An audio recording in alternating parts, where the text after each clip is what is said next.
करता हूं। और आज एक महिमा से भरा हुआ दिन भी है। जो डेकोरेशन आपने देखा होगा यहाँ पर भी लगा हुआ है कि बहुत ही एक्चुअली जो चिन्ह के स्वरूप में हम देखते हैं 22 मार्च को चर्चेस बंद हुए और 22 नवंबर को चर्चेस खुल गए। 9वें महीने में चर्च शुरू हुआ है ना। और हमारा चर्च भी 9वें साल में कदम रख रहा है।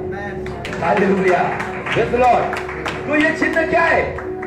9 ये संख्या पवित्र आत्मा के वरदान और फलों को दर्शाता है। जो कोई खुदा के साथ वफादार रहेगा, आने वाले दिनों में इसी शाम से खुदावन उनके जीवन में उसके वरदानों को और उसके फलों को लेकर आएगा। इसलिए आज एक जैसे प्रार्थना में पवित्र आत्मा ने हमको अगुवाई की कि हमको कुछ नहीं चाहिए, वही चीज चाहिए कि खुदा तेरी नजरों में हमें वो जगह चाहिए, दुनिया जो कहती है कहेंगे। हालेलुया। अगर आप परमेश्वर की नजर में एक अच्छी सोच के द्वारा, एक अच्छे जीवन के द्वारा अगर आप जीवन जियोगे तो मुझे आपको बताना है ऑटोमेटिकली दुनिया भी आपको पलकों पे उठा के रखेगी। हालेलुया। एक अच्छी बात वर्शिप में आवाज में सुन रहा था, जो खुदा को अपने पलकों पे उठा के रखेगा, जो खुदावन को अपने पलकों पे उठा के रखेगा, सारी दुनिया उसे पलकों पे उठा के रखेगी। हालेलुया। हम कभी कभी ये दोहरी जीवन में कभी कभी संसार की बातों में संसार के साथ हम घुल मिल जाते। अब जब ये बातें होती है ना, पता है आपको, बाइबल कहती है कि दुष्ट परमेश्वर के सामने जाकर दोष लगाता है। और जब वो दोष लगाता है ना, तो वो झूठी बात नहीं होती है, वो बात सच्ची होती है। इसीलिए कॉन्फिडेंस से वो परमेश्वर के सामने जाकर कहता है, देख तेरा ये व्यक्ति, तू बहुत उसके बारे में कहता है ना, देख क्या कर रहा है, देख क्या कर रही है। वो जाकर उन बातों को दोहराता है क्योंकि वो सच्ची बात होती है, वो झूठा इल्जाम नहीं लगा सकता है। इसलिए ऐसा जीवन जियो अपने व्यक्तिगत जीवन में, अपने परिवार में, नौकरी में, बिजनेस में, सेवकाई में, स्कूल कॉलेज में, ऐसा जीवन जियो कि वो जीवन को देखकर स्वर्ग का परमेश्वर आपको देखकर उसे ऐसा ना लगे कि उससे भूल हो गई कि मैंने इसे जिंदा रखा, उसे फक्र महसूस हो, वाह इस व्यक्ति को मैंने जिंदा रखा है और ये मेरा जो चुनाव या मेरा निर्णय सक्सेसफुल उसने किया है क्योंकि उसने मुझे पलकों पे बिठा के रखा। Hallelujah, praise the Lord, praise the Lord. एक कोरस हम गाएंगे और बहुत अच्छा लगता है मुझे। मैं लॉकडाउन के दरमियान कंटिन्यूसली सेवकाई चल रही है। किसी भाई ने मुझे फोन करके बताया नॉर्थ इंडिया से, राजस्थान से, कि पास्टर जी मैंने आपके सारे मैसेजेस गिने हैं। पिछले 8 या 10 दिन पहले का उन्होंने मुझे मेरे मैसेज का ऑडिट दिया। अब उन्होंने कहा कि अभी तक आपने 603 संदेश दिए। अब खुदावन को धन्यवाद देता हूं कि ऑनलाइन के माध्यम से कश्मीर से लेकर कन्याकुमारी तक कोई ऐसा राज्य होगा कि जिसमें मैंने प्रचार नहीं किया। मैं फिजिकली नहीं जा सका, लेकिन ऑनलाइन में कश्मीर से लेकर कन्याकुमारी तक हर एक स्टेट में, अगर मणिपुर, सिक्किम, आइजवाल या नागालैंड जैसी जो स्टेट है उनको छोड़ दिया, तो मैंने भारत के अधिकांश राज्यों में खुदा के कलाम की सेवकाई की। हालेलुया। अब ये गीत हमेशा मेरे दिल में गाता था। आज उस गीत को गाकर हम आज के वचन में चले। खुदाया शुक्र है तेरा,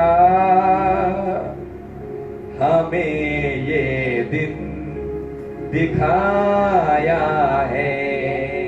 आया अपना हाथ ऊंचा उठाकर ऐसा समझो कि वो तुम्हें देख रहा है, मन की आंखों से उसको देखो और कहो, खुदाया शुक्र है तेरा, हमें ये दिन दिखाया है। और एक बार, खुदाया शुक्र है तेरा, हमें ये दिन दिखाया है। तेरे दर पर हमारा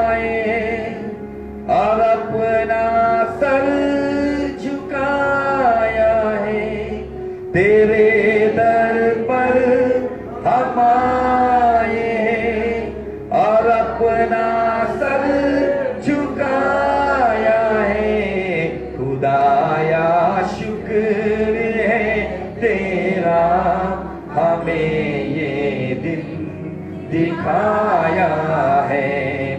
खुदाया शुक्र है तेरा, हमें ये दिन दिखाया है। तेरे दर पर हम आए और अपना सर झुकाया है। तेरे दर पर हम आए और अपना सर झुकाया है। खुदाया शुक्र है तेरा, हमने ये दिन दिखाया है। हमें ये दिन दिखाया। खुदाया तेरा शुक्रिया अदा करते हैं इस दिन के लिए। हमारी धड़कनें चल रही है, हम महफूज हैं, हम सलामत हैं, इसलिए शुक्रिया।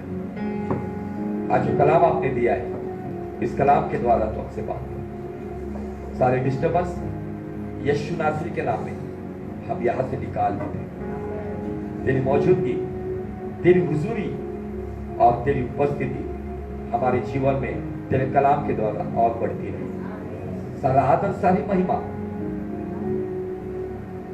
सभी क्षेत्र में आप इकलौते पुत्र के द्वारा पवित्र आत्मा की अगुवाई में यहोवा बाप हम आपको देते हैं और आपके इकलौते पुत्र के द्वारा मांगते हैं, इसलिए सुन और ग्रहण करते हैं।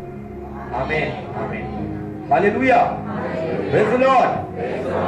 कितने लोगों को पता है कि हमने यहाँ पर एक लंबा विषय के ऊपर अध्ययन किया था लॉकडाउन के पहले? क्या विषय था? कितने लोगों को याद है? इस पर हम बहुत लंबा प्रचार हमने सुना। नीतिमान, हिंदी में धर्मी एंड इंग्लिश में राइचियस। और धर्मी व्यक्ति के जीवन के बारे में हमने बहुत सारी बातें देखी। आज बहुत लंबा प्रचार नहीं होगा क्योंकि ये पहला दिन है, जैसे हम आइडिया लेंगे टाइम पर खत्म करेंगे। लेकिन आज जो बातें परमेश्वर ने सुबह जो मेरे हृदय में उस कलाम के द्वारा भेजी है, वो बातें आपके पास लेकर आऊंगा। लेकिन थोड़ा सा रिवीजन होना चाहिए। रिवीजन तो बनता है क्योंकि बहुत सारे नए चेहरे भी है। तो इसलिए हमने याकूब का 5वां अध्याय और वचन 16 को चुना था। और बाइबल यहां पे कहती है, पढ़ेंगे जिसके बाद बाइबल है याकूब का 5वां अध्याय वचन 16। यहां पे धर्मी व्यक्ति कौन है? किसको धर्मी कहलाया जा सकता है? नीतिमान कोण आहे? कुणाला नीतिमान म्हणू शकतो? त्याचे दोन स्वभाव या ठिकाणामध्ये पाहायला मिळतात। याकूब की पत्री 5वां अध्याय वचन 16, book of James chapter 5 and verse 16। याकोबाचे पत्र 5वां अध्याय आणि वचन 16। तेव्हा तुम्ही निरोगी व्हावे म्हणून तब तुम चंगे हो जाओ, इसलिए आपली पातके अपना पाप एकमेकांजवळ कबूल करून एक दूसरे के पास कबूल करो, अंगीकार करो एकमेकांसाठी, और जिसके पास अपने पापों को कबूल किया है वो क्षमा मांगने वाला और क्षमा करने वाला एक दूसरे के लिए प्रार्थना करा। क्या करो? प्रार्थना करा। प्रार्थना करो। नीतिमानाची प्रार्थना धर्मी जन की प्रार्थना कार्य करण्यास, काम करने में फार प्रबळ असते। Hallelujah, praise the Lord. Praise the Lord। धर्मी की प्रार्थना काम करने में क्या होती है? हालेलुया। धर्मी जन की प्रार्थना, विश्वास की प्रार्थना तोड़ती है सारे बंधन। ओहो, प्रार्थना करो, आराधना करो, वो अच्छा है, कितना भला है। छुटकारा पाए हमेशा, हमेशा छुटकारा पाए हमेशा। तो यहाँ पे बाइबल कहती है धर्मी जन की प्रार्थना के प्रभाव से बहुत कुछ हो सकता है। हिंदी में ये लिखा है, मराठीत काय दिले? नीतिमानाची प्रार्थना कार्य करण्यास भाग पडेल। इंग्लिश में दिया एक्सप्लॉइट, धमाका कर सकती है। हालेलुया। आज तक अगर आपकी प्रार्थना के द्वारा धमाका नहीं हुआ है ना, तो उसका एक ही कारण है कि हम कहीं ना कहीं धर्मी जीवन जीने में असफल है। वास्तविक अगर पुराने नियम के अनुसार अगर हम रोमियो 3 अध्याय book of Romans chapter 3 and verse 10, रोमियो 3 अध्याय वचन 10 के अनुसार अगर हम देखेंगे तो बाइबल कहती है कि कोई धर्मी नहीं, एक भी धर्मी नहीं। शास्त्र में ऐसे लिखा है कि कोई धर्मी नहीं, एक भी धर्मी नहीं। और आगे दिया है कि खुदा को वो समझदारी से चलने वाला, जी जान से उसको ढूंढने वाला और सत्कर्म करने वाला, ऐसी 3 बातें असं दिले का बघा बघा काय चुकीचं बोलतोय मी। वाचा रोम 3:10 पासून पुढे। जैसा हा बस। कोई धर्मी नहीं, हाँ, एक भी नहीं, कोई धर्मी नहीं, एक भी नहीं, कोई समझदार नहीं, कोई समझदार नहीं, कोई परमेश्वर का खोजने वाला नहीं, कोई परमेश्वर का खोजने वाला नहीं, सब भटक गए हैं, सब भटक गए हैं। सब के सब निकम्मे बन गए हैं, हाँ, सबके सब निकम्मे बन गए हैं। निकम्मे बन गए हैं। आगे, कोई भलाई करने वाला नहीं, कोई भलाई करने वाला नहीं, एक भी नहीं। बस। मैं जब ये वचन को पढ़ता था, जब कुछ लोगों के साथ मैं भी संगति में था, तो वो कहते ब्रदर इतना टेंशन नहीं लेने का, बाइबल कहता है कोई धर्मी नहीं, एक भी धर्मी नहीं।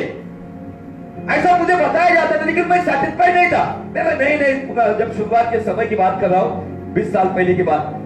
और जब ये वचन का प्रकाशन मुझे मिला, अगर कोई धर्मी नहीं है तो यीशु मसीह क्यों आया?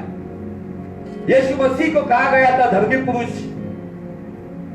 किसी जानवर के लहू के बहाने के द्वारा कोई धर्मी नहीं होता है। और इसी अध्याय का अगर हम 24 वचन पढ़ेंगे तो उसका जवाब आपको मिलेगा। ये रिवीजन करके हम आज मेन पॉइंट में चलेंगे। परंतु हाँ, उसके अनुग्रह से, उसके अनुग्रह से, किसके अनुग्रह से? पिता परमेश्वर के अनुग्रह से, उस छुटकारे के द्वारा, उस सूली के ऊपर चुकाई गई कीमत के छुटकारे के द्वारा, जो मसीह यीशु में है, जो मसीह धर्म में नहीं, मसीह परिवार में नहीं, जो मसीह यीशु में है, सेठ में धर्मी ठहराए जाते हैं। सेठ में मतलब बिना मूल्य धर्मी ठहराए गए हैं। हालेलुया। अगर आप किसी धर्म के बारे में देखोगे कि उन्हें धर्मी होने के लिए किसी को 5 धाम की यात्रा करनी पड़ती है। कोई जटाओं को बढ़ाते हैं, कोई दाढ़ी को बढ़ाते हैं, कोई जिंदगी भर नंगा रहते हैं। क्यों? धर्मी बनने के लिए उन्हें कीमत चुकानी पड़ती है। लेकिन मसीहत में कीमत चुकाने की जरूरत नहीं। 2020 साल पहले कीमत चुका दी गई है। हालेलुया। इसीलिए जो मसीह यीशु में आता है वो बिना मूल्य धर्मी हो जाता है। हालेलुया। कोई कहेगा कोई धर्मी नहीं। बाइबल जो रोमियो 3:10 में दिया है ना, वहां पे दिया है शास्त्र के अनुसार, मतलब व्यवस्था के अनुसार, बुक ऑफ लॉ के अनुसार, नियम शास्त्र के अनुसार कोई धर्मी नहीं था। इसीलिए मानव जाति को धर्मी बनाने के लिए एक धर्मी लहू की जरूरत थी। इसलिए पिता ने ना किसी स्वर्गदूत को भेजा, ना किसी भविष्यवक्ता को भेजा, ना किसी संत को भेजा, तो पिता ने अपने इकलौते पुत्र को भेजा और उसका लहू हर मानव जाति को धर्मी बनाता है। आमीन। हालेलुया। हालेलुया। वाह। लेकिन अब थाल पाए हुए लोग हैं, राइट? फिर अभी आप धर्मी हो क्या? नहीं। जितने धर्मी है वो ताली बजाकर खुदा को धन्यवाद दें। हालेलुया। कुछ लोगों की गाड़ी यहां से आगे बढ़ी नहीं। धर्मी है लेकिन धर्मी के 5 स्वभाव दिखते।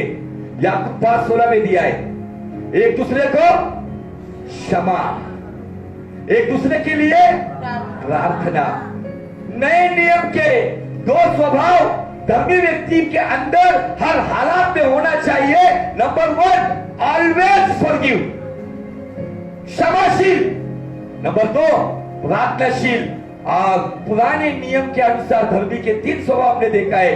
कोई समझदार नहीं, मतलब जब यीशु के लहू में हम धर्मी होते हैं ना, तो उसकी समझदारी हमारी समझदारी बनती है। हालेलुया। आगे दिया है, खुदा को खोजने वाला कोई नहीं है। जब हम धर्मी होते हैं तो पुराने नियम के अनुसार वो स्वभाव में आना चाहिए। हालात कुछ भी हो, परिस्थिति कुछ भी हो, परिस्थिति मेरे खिलाफ क्यों ना हो, लेकिन हर दिन, हर क्षण, हर पल मैं उसको खोजता रहूंगा। बाइबल कहता है कि यहोवा मिल सके तब तक उसको खोजते रहो, और जो उसको खोजते हैं उसे वो प्राप्त होता है। अब पांचवा स्वभाव दिया है, भलाई। धर्मी व्यक्ति के अंदर ये 5 स्वभाव यीशु मसीह के लहू के अंदर आते हैं, लेकिन वहां से आगे मुझे आपको बताना है। आपने उद्धार पाया एलकेजी से, आपको अपर केजी में आना है, अपर केजी से फर्स्ट से सेकेंड। आज हम उधर ही हमारी गाड़ी अटकी हुई है। इसमें परमेश्वर को कोई प्रॉब्लम नहीं है। मेरे को यहाँ पे सवाल करना है, इधर कितने जो बाप बैठे हुए, अगर आपका बच्चा आकर कहता है 5th स्टैंडर्ड में, पिताजी मुझे अभी पढ़ना लिखना आता है, अभी मैं यहाँ से आगे स्कूल नहीं जाऊंगा, कितने पिता है वो ताली बजाकर दुनिया को पार्टी देंगे? हर एक बाप चाहता है कि मेरे बच्चे उस मुकाम को हासिल करें। धर्मी जीवन आपको मिला है, लेकिन सवाल मेरा ये, क्या धर्मी जीवन में आप बढ़ रहे हो? क्या धार्मिक जीवन में आप आगे चल रहे हो? क्या केवल ये आनंद है, मारा गया, गाड़ा गया, तो उसमें से बाहर आया, स्वर्ग में चला, मेरे लिए आएगा, बस? अगर धर्मी आप बन गए हो तो आपको धर्मी जीवन की कक्षा में पहले स्टैंडर्ड से दूसरे स्टैंडर्ड में आना होगा। और उसके लिए हालात कितने भी बिगड़ते रहे, लेकिन ये 5 स्वभाव आपके अंदर, मैंने बताया था, 5-fold मिनिस्ट्री को लेकर आइए। आज क्षमाशील दृष्टिकोण से नहीं चलते, एरोगेंट स्वभाव में लोग चलते, हर एक बातों में गुस्सा, डाउट्स, अपनी मनमानी, अपने दिल के जैसा। मुझे आपको बताना है, आप वो धर्मी हो जो एलकेजी में बैठा हुआ है, लेकिन इस साल के अंत में परमेश्वर चाहता है कि मेरे लोग धर्मी जीवन के पायदान पर आगे चले। We should progress our righteous life. हमारे धर्मी जीवन को हमें आगे बढ़ाना होगा। अगर इस पृथ्वी के ऊपर हमें जिंदा रखा है, तो मुझे आपको बताना है कि जो हमने प्रेरितों की किताब में देखा है, जो रैप्चर होने वाला है, वो रैप्चर धर्मियों का होने वाला है, मसीहों का नहीं होगा। यीशु मसीह किसी धर्म के लिए नहीं आएगा, तो यीशु मसीह उन लोगों को लेने को आएगा जो धर्मी जीवन जिए, नीतिमान। और वो नीतिमान या वो धर्मी या वो राइचियस इज ऑलवेज फॉरगिव, जिसकी प्रार्थना में कोई चीज की रुकावट नहीं आती है, जो हमेशा समझदारी से निर्णय लेता है, जो निजात से यहोवा को खोजता है और उसके बाद भलाई का काम दिया है। भलाई पहले नहीं दिया है। दुनिया पहले भलाई सिखाती है। गुंडे मवाली भी भलाई का काम करते हैं, 10 करोड़ की सुपारी लेकर उसका टाइट किसी धर्मस्थान को देते हैं, वो भी भलाई लगेगी। लेकिन भलाई कब करो? जब आप यहां से किसी के लिए कड़वाहट को निकालकर बड़े दिल से क्षमा करोगे और क्षमा मांगोगे, उसके लिए दुआ करोगे, समझदारी से चलोगे, दिलोजान से खुदावन का खोज करोगे, उसके बाद जो 1 रुपए की भी भलाई करोगे ना, वो 1 रुपए की भलाई खुदा की नजर में 1 करोड़ की होगी। हालेलुया। सुनने के लिए ये बात कड़वी है, लेकिन मैं आज आपको बताना चाहता हूं कि ये बात बहुत जरूरी है। जस्ट मैं रिवीजन कर रहा हूं, इन बातों में हम गहराई तक गए हैं। और जो क्षमाशील होता है ना, 5-fold मिनिस्ट्री की पहली मिनिस्ट्री, 5 पदरी सेवा, जब क्षमाशील दृष्टिकोण से चलता है, लेकिन क्षमा करो, आगे की बात सुनो, वो गलती दोबारा मत करो। अगर 10,000 की टोपी लगा के गया है तो क्षमा करो, बाद में 1 लाख मांगने आएगा तो प्रार्थना करता हूं प्रभु ने लीड किया तो देता हूं। फिर से दोगे, फिर से कहोगे, ऐसा क्यों? सॉरी, या अशा फाशील धार्मिकतेला प्रभू महत्व देत नाही। हालेलुया। बड़े दिल से क्षमा करो, लेकिन ये गलती दोबारा मत करो। हालेलुया। एक एंटीना उठा के हालेलुया। जब हम क्षमाशील दृष्टिकोण में चलते हैं ना, तो हमारे अंदर 5-fold मिनिस्ट्री की पहली मिनिस्ट्री एक्टिवेट होती है, जिसे कहा जाता है अपोस्टोलिक। आज बहुत सारे अपोस्टल यहां वहां खड़े हो गए, I am mighty man of God and the apostle of church. कोई मुझे अपोस्टल कहता है, पास्टर कहता है, ये बातें नहीं है। हम प्रभु में सब भाई बहन हैं। परमेश्वर वो फाइवफोल्ड मिनिस्ट्री को लोगों की जरूरत के अनुसार इस्तेमाल करता है। एक ही झंडा लेकर आप चलोगे तो काम नहीं होगा। सामने अगर लोग भूखे हैं तो उन्हें रोटी देनी चाहिए, अगर बीमार है तो उन्हें चंगाई देनी चाहिए। परमेश्वर लोगों की जरूरत के अनुसार वो मिनिस्ट्री को ऑपरेट करता है। जब हम धर्मी जीवन की पहली बात को अगर हम पालते हैं या फॉलो करते हैं तो हमारे जीवन में उस दिन से अपोस्टलिक मिनिस्ट्री काम करती है, चिन्ह और चमत्कार की सेवकाई। जब हम हमारे दुश्मन के लिए भी जब दुआ करते हैं ना तो हमारे अंदर मिनिस्ट्री नंबर 2 जिसे भविष्य वक्ताओं की सेवकाई, ministry of profit, prophetic ministry. जब आप किसी लिए कुछ बोलोगे, किसी के लिए दुआ करोगे, वो बात होगी। जब आप आपके शत्रु के लिए भी दुआ करोगे। मिनिस्ट्री नंबर 3 जिसे सुसमाचार, जो हमें सबको दिया गया है लेकिन बहुत सारे लोग कर नहीं पाते, वो बोलने से नहीं आता है। जब हम समझदारी से चलते हैं वो बोलने से आता है, हम कट्टर लोगों को भी सुसमाचार दे देते हैं। मिनिस्ट्री नंबर 4 जिसे पास्टर या चरवाई की सेवकाई कही गई है। जब हम दिलो जान से खुदावन को ढूंढते तो खुदावन जो खुद चरवा है उसका हृदय हमारा हृदय बन जाता है। मिनिस्ट्री नंबर 5 टीचिंग, शिक्षक। ये कभी ऑपरेट होगा जब मैं भलाई करूं। ये सारी बातें एक दूसरे को कनेक्ट है, इसलिए मैंने थोड़ा सा रिवीजन किया। कोई कहेगा कि धर्मी कोई नहीं, उनको कहना ये पुराना नियम है, लेकिन नए नियम की वाचा के अनुसार यीशु के लहू के द्वारा हम बिना मूल्य धर्मी हो गए। हालेलुया। अगर धर्मी कोई नहीं तो यीशु का आना व्यर्थ हो गया। लेकिन आज उस बातों को कुछ लोग व्यक्त कर रहे हैं। आपको और मुझे समझना होगा कि परमेश्वर का बलिदान कोई हालात में मुझे व्यर्थ नहीं होने देना है। इसलिए प्रार्थना में बार बार तो मुझे कह रहा था कि प्रभु मुझे ऐसा स्थान दे तेरी नजर में कि मुझे देखकर जब जब भी तुम मुझे देखेगा ना तब तब मेरे जीवन को देखकर, मेरे परिवार को देखकर, मेरे कामकाज, मेरी व्यवसाय, मेरी सेवकाई को देखकर तुझे आनंद हो, ऐसा जीवन। हालेलुया। मेरा मकसद यही होना चाहिए। जब आप उसको पलकों पे उठा के रखोगे दुनिया आपको पलकों पे उठाएगी। बहुत से बार यही गलतियां मनुष्य करता है। हाँ मैं उद्धार हो गया, गवाही देते, ये साल में मैं आया था, प्रभु ने मुझे छुआ, मेरे अंदर से भूत गया, मेरे को चंगाई मिली, मैं ऐसा हुआ वैसा हुआ, उतारी, उसके आगे क्या? और प्रभु किसी को जबरदस्ती में, तू चाहता है एलकेजी, ठीक है एलकेजी में रहे, एलकेजी में रहेगा, जब मैं आऊंगा तब तुझे किधर जगह मिलेगी? जिसको सूली के ऊपर कहा था आज तू मेरे साथ सुखलोक में होगा, 1 आवर के फ्लैट में। तेरा दोस्त वो सूली पर लटका हुआ जो यीशु के साथ में था, वो तेरा पड़ोसी होगा। किसके साथ तुझे वहां रहना है? इसलिए तुझे धर्मी जीवन में आगे बढ़ना है। Hallelujah, hallelujah. और आज एक वचन को पढ़ेगा और जैसा पवित्र आत्मा अगुवाई करेगा वैसा हम आगे चलेंगे। कोई पढ़ेगा दूसरा इतिहास उसका अध्याय 16 और वचन 9। दूसरा इतिहास अध्याय 16 वचन 9। देख यहोवा की दृष्टि, हाँ किसकी बोलो? यहोवा की दृष्टि, यीशु की दृष्टि। यीशु की दृष्टि। 2 क्रॉनिकल चैप्टर 16 एंड वर्स 9। दूसरा इतिहास 16 अध्याय वचन 9। देख यहोवा की दृष्टि, देख यहोवा की दृष्टि सारी पृथ्वी पर, सारी पृथ्वी पर, केवल ताड़ी वाला रोड पे नहीं। अगर स्वर्ग उसका सिंहासन है, पृथ्वी अगर उसका पैर रखने की जगह है, तो सोचो उसके पैर पृथ्वी पर है। आप पैर जिस जगह पर आप रखते हो, क्या उस जगह को आपके आंखों से पूरी तरह से देख नहीं सकते? आप देख सकते कि नहीं? आपका पैर जिस जगह पे आपने रखा है, जहां पे आप बैठे, वहां से वो देख नहीं सकती क्या? जस्ट इमेजिन करो, मैं आपको कल्पना करने बता रहा हूं। यहोवा की दृष्टि सारी पृथ्वी पर, सारी पृथ्वी पर, सारी दुनिया पर, सारे जगत पर इसलिए फिरती रहती है कि, हाँ इसलिए फिरती रहती है कि जिनका मन उसकी ओर निष्कपट रहता है।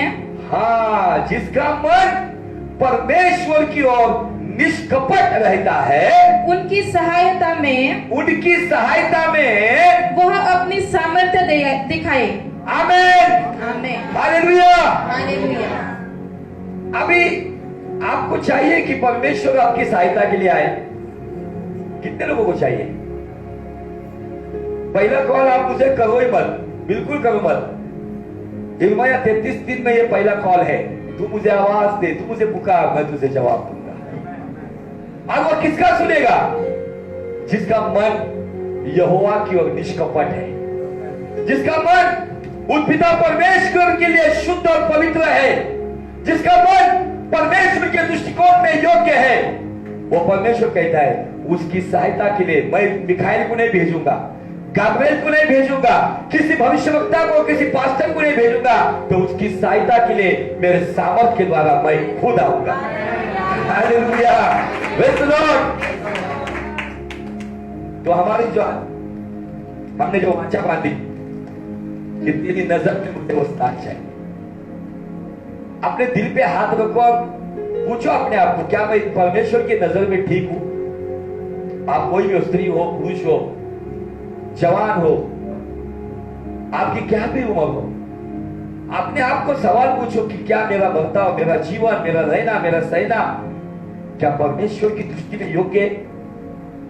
हम इस पास्टर के पास जाएंगे, उस पास्टर के पास जाएंगे, पुणे के बेहतरीन पास्टर के पास जाएंगे, लेकिन वहां से सहायता नहीं आएगी जब तक हम अपना नजरिया जब तक बदलते नहीं, जब तक हम हमारे जीवन की सोच को बदलते नहीं, जब तक हमारे जीवन का वो मकसद बनाते नहीं कि खुदावन मैं निष्कपट जीवन जीऊं। वो निष्कपट क्यों चाहता है? बाइबल कहता है कि जो पाप किसे पता नहीं था, जिसे परमेश्वर ने पाप बनाया ताकि हम धर्मी हो जाए, वो निष्कपट था। पिलातुस उसके बारे में 3 बार कहता है ये निर्दोष है, निर्दोष है, निर्दोष है। जिसके लिए, जो निर्दोष था, जिसे हमारे लिए सूली पर चढ़ाया गया, उसके शरीर का आखिरी खून का कतरा भी उसने बहा दिया, जो खून भी निष्कपट था। अगर उस लहू से अगर हमारा उद्धार हुआ है, तो सवाल आज हमारे सामने, क्या हम उस तरीके से जीवन जीते हैं? जो कहते हैं प्रभु तू कहां है, मेरी सहायता कब करेगा? ये वचन का परमेश्वर है। आदि में वचन था, वचन परमेश्वर था, वचन परमेश्वर के संग था, सब कुछ वचन के द्वारा हुआ और वो वचन देहधारी हुआ। ये वचन के द्वारा एक्टिवेट होने वाला परमेश्वर है। ये भावनाओं में बहने वाला खुदावन नहीं है, जज्बातों में बहने वाला खुदावन नहीं है। आज लोग जज्बातों में बहते हैं, इसलिए सालों से उसी जगह पर पड़े हुए। आज से हमें उसके साथ एक एग्रीमेंट करना होगा, एक वाचा बांधनी होगी कि परमेश्वर दुनिया चाहे कुछ भी कहे, हालात कुछ भी हो, लेकिन मैं आज से वो जीवन जीना चाहता हूं। अगर तूने मुझे जिंदा रखा है ना, तो मैं वो निष्कपट जीवन जीना चाहता हूं, वो निर्दोष जीवन जीना चाहता हूं, वो पवित्र जीवन जीना चाहता हूं, वो खराई से चलने वाला जीवन जीना चाहता हूं। अगर इन बातों के ऊपर अगर आप अध्ययन करोगे और अपने जीवन को रोज जांचोगे, तो मुझे आपको बताना, यही जांच चलती रहेगी और तब परमेश्वर का पुत्र आएगा। 100% अगर जिंदा हो तो उठा ले जाओगे, अगर गए जमीन के अंदर, जमीन को तोड़कर बाहर आएंगे। Hallelujah, praise the Lord. क्या कहता है वचन? ये यहोवा की दृष्टि। कभी कभी आपको लगता है बहुत देख रहा है, किसको पता चलेगा? इवन मैं आपको बताना चाहता हूं, आपके मोबाइल में आप क्या देखते हो ना, भले आपकी बीवी नहीं देखती होगी, आपका पति नहीं देखता होगा, आपके माँ बाप नहीं देखते होंगे, लेकिन एक है जो तुम्हारे ओर हमेशा अपना सीसीटीवी कैमरा लगाया हुआ है। मैं क्या देख रहा हूं? पोर्नोग्राफी के वीडियो मेरे मोबाइल में आएंगे, लेकिन उसको टच करना या नहीं करना, ये मेरा सुझाव है। आकर्षण पाप नहीं है। आकर्षण के लिए जब हम सहमत होते और उसमें घुस जाते, तब पाप होते। बाइबल कहती है याकूब, जो प्रभु यीशु मसीह का भाई, जिसका उद्धार यीशु मसीह के पुनरुत्थान के बाद हुआ, याकूब कहते हैं मनुष्य याकूब एक शब्द में अपनी ही अभिलाषाओं में फंसता है, अपनी अभिलाषा में फंसता है। अभिलाषा गर्भधारणा करती है और पाप को जन्म देती है, और पाप मृत्यु को लेकर आता है। यह आवाज आने की जरूरत नहीं है मैं कौन सी अभिलाषा में जी रहा हूं या जी रही हूं। मैं जब उन बातों के ऊपर अट्रैक्ट होता हूं तो ये बातें मेरे लिए फंदा बनती है और मुझे फंसाती है। आप कहेंगे आज हमारे चर्च का एनिवर्सरी है, अब आप क्या मैसेज दे रहे हो? कोई बात नहीं, आपको हम मीठा केक खिलाएंगे, लेकिन आज कड़वी दवा पी लो। अपने आप को सवाल करो, क्या मैं निष्कपट जीवन जीवा? क्या मेरा जीवन उसकी नजर में योग्य है? दाऊद कहता है कि तेरी आत्मा से भागकर मैं कहां जाऊं? आकाश में जाऊं तो तू वहां है, अधोलोक में जाऊं तो तू वहां है। तेरी आत्मा से भागकर मैं कहां जाऊं? कहां जाएंगे? हमें कोई परमेश्वर का दास दासी देखने दो, लेकिन हमें यह देखना है कि मुझे वो देख रहा है। अगर इस बात का एहसास रखकर आप जो चलोगे ना, तो मुझे आपको बताना, आपका हर एक कदम पवित्रता से और खराई से गिरेगा। आज ये भय चला गया है। अय्यूब के बारे में परमेश्वर स्पेशली कहता है शैतान को, लूसीफर को, तूने अय्यूब को देखा है जो मेरा भय रखता है। और बाइबल कहता है परमेश्वर का भय ज्ञान का प्रारंभ है। बाइबल कहता है परमेश्वर का भय जीवन की धाराएं है। क्या मेरे भीतर वो भय है? मैं आपको क्लियर बताना चाहता हूं, पता नहीं अगले महीने में क्या होगा, पता नहीं यहां जाने बाहर निकलने के बाद क्या होगा। इसलिए आज कहलाने वाला दिन है, अपने उद्धार को फिर से रिचार्ज करो, अपने आप को पवित्रता में फिर से बैप्टाइज करो, अपने आप को खराई से फिर से बैप्टाइज करो। शायद वो पानी का बपतिस्मा लिया होगा आपने, लेकिन आज से एक बात करो, प्रभु मैं रोज तेरी खराई में, पवित्रता में मैं रोज बपतिस्मा लूंगा, और तू जैसी कहता है वैसा मैं। परमेश्वर को बड़ी संख्या नहीं चाहिए, वो क्वांटिटी में इंटरेस्टेड नहीं है, वो क्वालिटी में इंटरेस्टेड है। अगर क्वांटिटी में इंटरेस्टेड होता था तो सारा यरूशलेम वो इस्तेमाल कर सकता था, लेकिन 11 लोगों के बलबूते पर उसने दुनिया को हिलाया है। ये लोगों की सोच है कि हमारे यहाँ पे बड़ी भीड़ है। मैं आज सुबह एक दर्शन देखा हूं स्वप्न में, बहुत सारे लोग कहते हैं मैंने ये देखा, देवानी मला हे दाखवलं ते दाखवलं। शका अजिबात तोंड उघडायचं नाही। जो कहता है ना मला प्रभु ने हे दाखवलं ते, सॉरी, आपका जीवन अगर योग्य है, अगर आप कहीं पर अधीनता में नहीं हो, ना खुदा की अधीनता में, ना खुदा के सेवक की अधीनता में नहीं हो, आप परमेश्वर की नाव पे नहीं हो, आप कलीसिया से जुड़े नहीं हो, तो 100% आपको खुदा नहीं दिखा रहा है, तो आपको लूसीफर दिखा रहा है। ये बात सुन लो, ये जज्बाती परमेश्वर नहीं है। अगर मुझे कोई परमेश्वर का सेवक बोला, उसको परमेश्वर के सेवक हो गया, लेकिन मैं सहमत नहीं हूं। खुदा सब कुछ छोड़कर आपको ही सब दिखा रहा है। मेरी गर्लफ्रेंड उस बॉयफ्रेंड के साथ गई, ये दिखा रहा है। देवाला दूसरा काम नहीं का। परमेश्वर ठट्टों में उड़ाया नहीं जाता है। गलातियों का 6 अध्याय वचन 7 कहता है परमेश्वर ठट्टों में उड़ाया नहीं जाता है। मनुष्य जो बोएगा वही काटेगा। जो देह के लिए बोएगा वो विनाश को काटेगा, जो आत्मा के लिए बोएगा वो सार्वकालिक जीवन को काटेगा। इसलिए ये सारी उटपटांग बातों से बाहर निकलो, जरूर परमेश्वर बताएगा अगर निष्कपट जीवन जीते हो। जरूर परमेश्वर तुम्हें कुछ बताएगा अगर उसकी दृष्टि में एक अच्छा जीवन जीते हो। ये कोई ऐसा लगेगा परमेश्वर नहीं किसी को भी कुछ भी दिखाएगा। इसलिए इन सब गलत धारणाओं से हमें बाहर निकलना होगा। सालों से कुछ लोग इसी में पड़े हुए, ना प्रार्थना जीवन है, ना बाइबल का सीधा ज्ञान है, ना रेगुलर फेलोशिप है। अब उनको कहते मुझे ये दर्शन हुआ, ये दिखाया, कभी स्वर्ग की बातें नहीं दिखती उनको, कभी अपना पाप नहीं दिखता उनको केवल संसारी बातें दिखती है। पुलपिट पे खड़े रहते रहते किसी अच्छे चेहरे को देख लेता है वो, और ख्वाब में वही चेहरा आता, मला प्रभूने तुझा चेहरा दाखवलाय, आपण लग्न करूया। ऐसे कितने तो भी जल्दबाजी में जो शादियां हुई है वो भुगत रहे वो। बहुत अच्छी बात परमेश्वर का दास कहता है कि अगर शर्ट आपने खरीद ली और अगर वो व्यक्ति नहीं है, फिट नहीं होती, बदल सकते हो। घर आपने लिया है, ठीक नहीं लगता है, चेंज कर सकते हो। मोबाइल खरीद लिया, अच्छे एप्लीकेशन में बदल सकते हो। लेकिन शादी करने के बाद अगर उसके बाद लगता है कुछ गलती, उसको बदल नहीं सकते। इसीलिए जैसे पौलुस कहता है प्रभु में आनंद करो। फिर से कहता हूं आनंद करो। आप जो शादी करने के राह पे उनको मैं कहता हूं प्रभु में इंतजार करो। फिर से कहता हूं इंतजार करो। थोड़ा लेट मिलेगा लेकिन बेस्ट मिलेगा। जिन्होंने गड़बड़ी की ना उनके हाथ में कूड़ा कचरा आ गया। इसलिए ये बातों के ऊपर आपको गहराई से सोचना होगा। मुझे सुबह प्रभु ने एक दर्शन बताया। हम लोगों को एक ऐसी धारणा हो गई है कि जहां पे भीड़ है, जहां पे बड़ी संख्या है, हाँ वहीं पर ही प्रभु का काम है। सॉरी, मैं इन बातों से 100% सहमत नहीं हूं। मैं वो दर्शन में देख रहा था सुबह प्रार्थना स्वप्न में।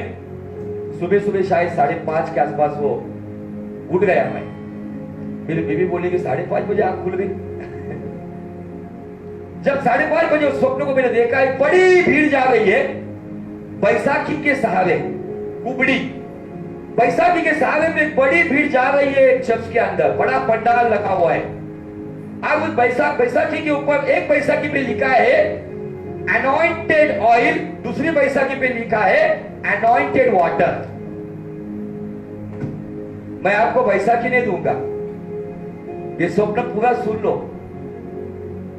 दूसरी भीड़ मैंने देखा लिमिटेड क्राउड जा रहा है, लेकिन हर एक के सब ढट्टे कट्टे, हर एक के हाथ में जैसे मूसा के हाथ में लाठी थी ना, वैसी लाठी लेके धान धान धान एकदम चल रहे। अब उधर कुबड़े झटके मारते मारते जा रहे कुबड़ी के ऊपर, बैसाखी के ऊपर। मैं प्रार्थना कर रहा था इसका आंसर क्या है।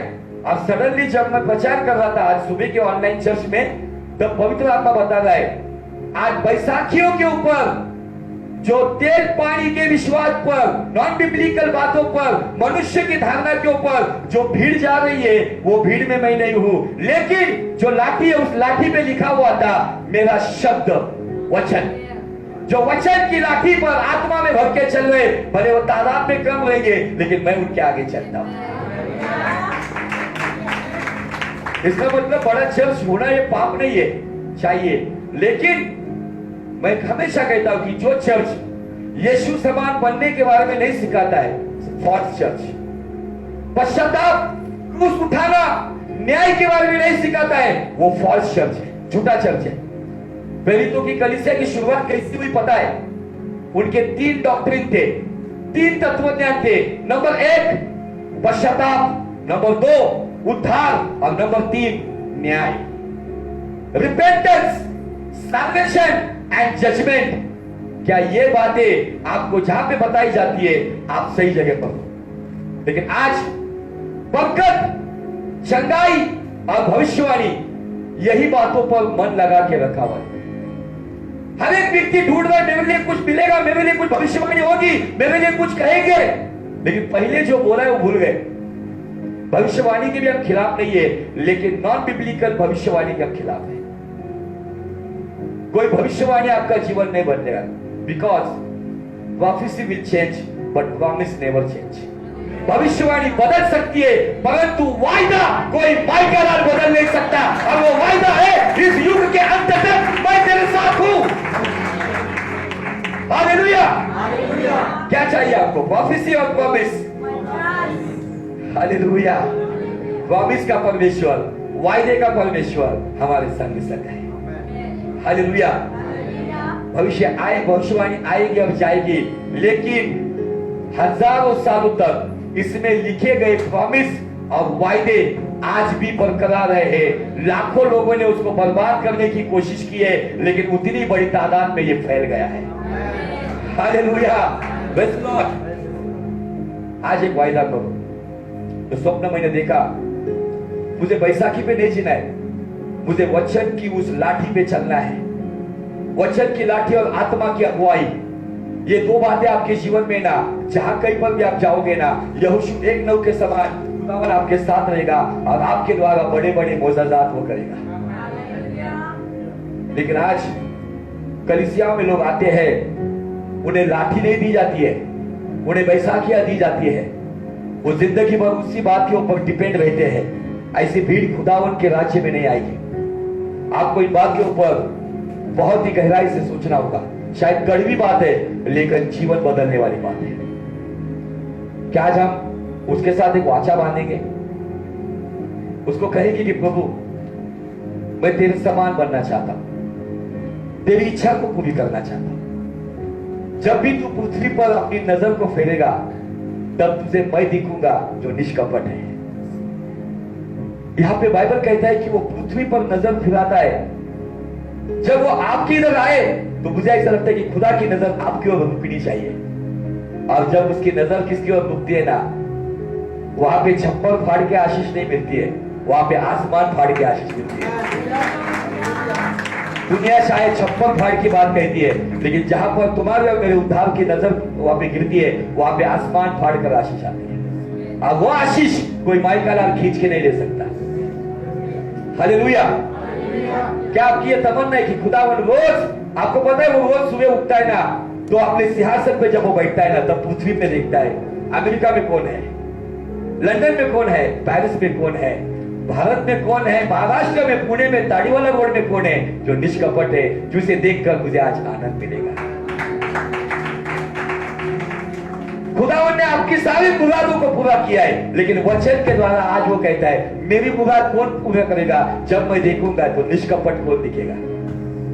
सिंपल, मेरा आज का टॉपिक था परमेश्वर के नेत्र। उसके नेत्र, बाइबल कहती है कि धर्मी की ओर उसके नेत्र लगे हुए, लेकिन अधर्मी की ओर उसकी कड़ी नजर है, कड़ी नजर है। हालेलुया। अगर वो तुम्हें और मुझे देखकर, अगर कोई अच्छा व्यक्ति लगता है ना, छोटा सा बच्चा भी जब अच्छा लगता है ना, तो नजर वही की वही रहते, देखते रहते पूरा आंख भर के। कुछ लोग नजर अलग ही जगह पे लगाते, कुछ लोग आंखों में, कुछ लोग आंखों से शॉपिंग भी करते हैं।